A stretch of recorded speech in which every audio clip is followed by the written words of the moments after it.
नमस्कार विद्यार्थी मित्रांनो, शुभदा विद्यालय यूट्यूब चॅनलमध्ये आपलं मनापासून स्वागत। आज आपण इयत्ता 9वीच्या वर्गाचा जलसुरक्षा या विषयाचा तास घेणार आहोत आणि या तासाला आपण जलसुरक्षेचा पहिला घटक जलशिक्षण या घटकावर आधारित संपूर्ण स्वाध्याय कार्य आपण या ठिकाणी पूर्ण करणार आहोत।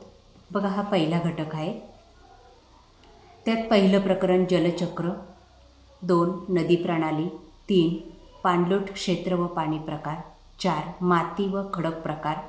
त्यानंतर या प्रकरणावर आधारित अहवाल लेखन, उपक्रम अहवाल लेखन या संपूर्ण घटकाचा आज आपण आजच्या या तासाला अभ्यास करणार आहोत। म्हणून व्हिडिओ शेवटपर्यंत लक्षपूर्वक पहा, व्हिडिओला लाईक करा आणि यासारखे नवनवीन व्हिडिओ पाहण्यासाठी आपल्या चॅनलला सबस्क्राईब करून बेल आयकॉनवर क्लिक करायला विसरू नका। इयत्ता 9वी जलसुरक्षा, घटक 1 जलशिक्षण, त्यातलं पहिलं प्रकरण जलचक्र। या प्रकरणावर आधारित स्वाध्याय कार्य बघा या ठिकाणी। पुढील प्रश्नांची थोडक्यात उत्तरे लिहा। 1 जलचक्र म्हणजे काय?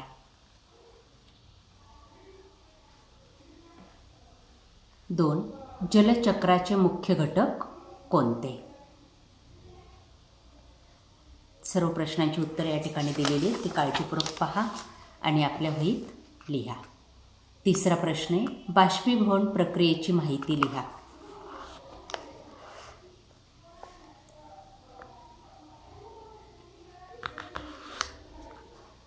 4 जलचक्राच्या पायऱ्यांची नावे लिहा।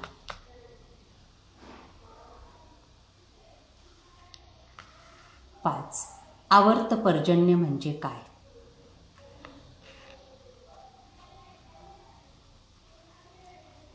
6 झिरपा व अपघाव यावर परिणाम करणारे घटक कोणते?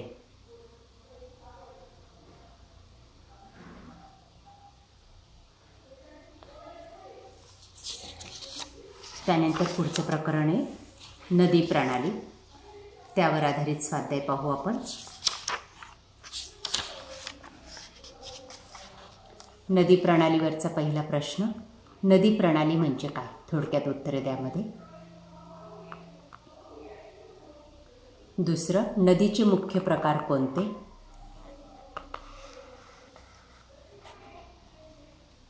तीन, नदीमुळे कोणकोणती भूरूपे तयार होतात?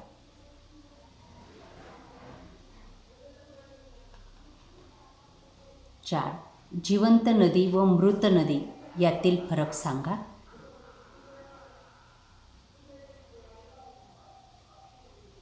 5वा प्रश्न, नदीचे कोणतेही 5 उपयोग लिहा।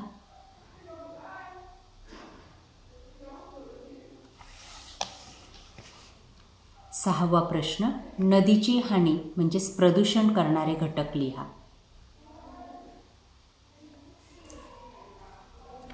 आणि 7वा प्रश्न आहे, नदी परिसंस्था म्हणजे काय? त्यानंतर पुढचं प्रकरण आहे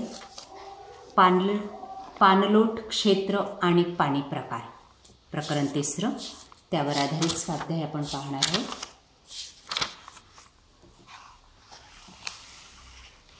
पहा या ठिकाणी पुढील प्रश्नांची थोडक्यात उत्तरे लिहा।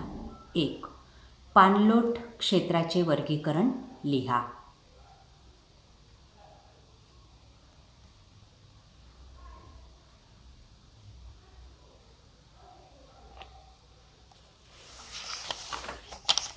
2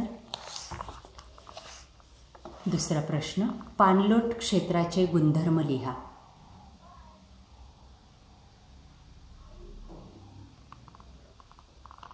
3 प्रश्न, भूजलाच्या विविध स्रोतांची नावे लिहा।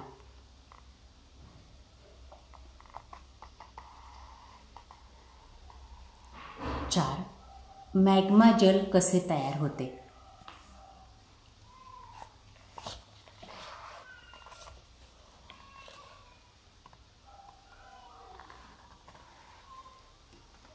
5 असंतृप्त जलधराची वैशिष्ट्ये लिहा।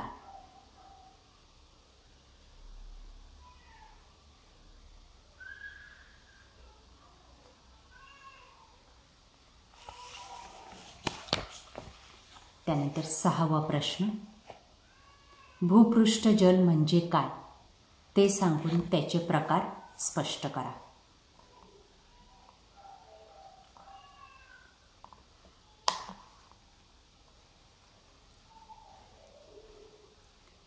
7. भूजलाचे भौगोलिक स्थानानुसार केले जाणारे वर्गीकरण लिहा. हा झाला 3ऱ्या प्रकरणावर आधारित स्वाध्याय. आता आपण 4थ्या प्रकरणाकडे वळणार आहोत. त्यानंतर पुढचा प्रश्न आहे बघा, माती व खडक प्रकार. 4थं प्रकरण जलसुरक्षा या विषयाचं, त्याचा स्वाध्याय या ठिकाणी. प्रश्न पहिला, काळा पाषाण कसा तयार होतो? त्याचं उत्तर,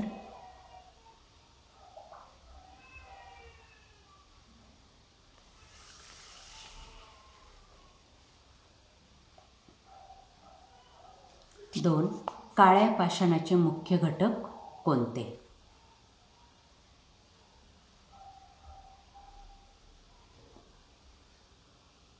3, अपक्षीणातील मुख्य प्रक्रिया सांगा.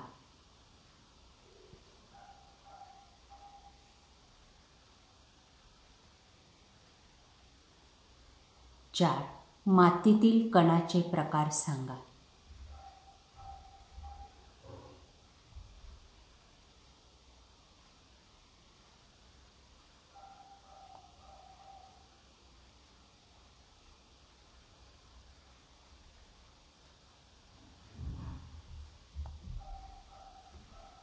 5, खडकाची पार्यता म्हणजे काय?